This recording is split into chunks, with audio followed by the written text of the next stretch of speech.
Alors, c'est vrai que le marin connaît ça depuis des années, le dumping social sur les pavillons en général, et puis à bord, il le voit bien. Est-ce qu'on est certain que cette loi va être vraiment appliquée? Parce que on peut voir un peu la même chose dans le transport routier, même avec des petites camionnettes qui échappent à toute réglementation, ou avec des beaux camions pavillons, enfin, avec des plaques françaises et des chauffeurs des pays de l'Est. Est-ce que c'est un spectre que l'on peut réellement éviter grâce à cette loi, Monsieur Charlot? Tout d'abord, je crois qu'il faut vraiment saluer effectivement ce vote transpartisan. Je crois que c'est... Transpartisan et unanime, Et car voilà, rappelons-le, ça a été voté à 153 voix à zéro. oui, c'est juste incroyable et Surtout dans le contexte. ça donne un poids. Et pourquoi ça? C'est parce que ce n'est que du bon sens.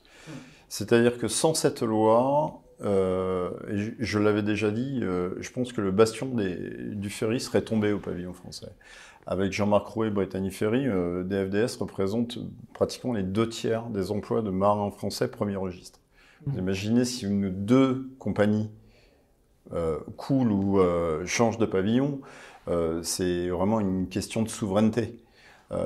Donc voilà, tout ça fait sens et faut vraiment le souligner. Après, sur l'application de la loi, je pense qu'on a énormément également débattu. On verra le décret, mais c'est surtout, on a insisté sur pas uniquement s'arrêter au volet coercitif sans le mode d'emploi.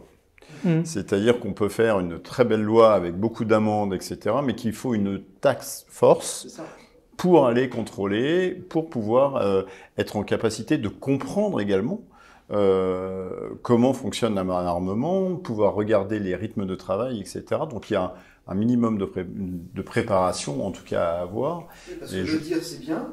Après, il faut aussi l'appliquer. Et là, nous avons reçu plutôt des confirmations d'engagement, notamment de la part d'Hervé Berville, pour déployer une force importante qui permettra d'aller faire les vérifications nécessaires pour voir si la loi est appliquée ou pas.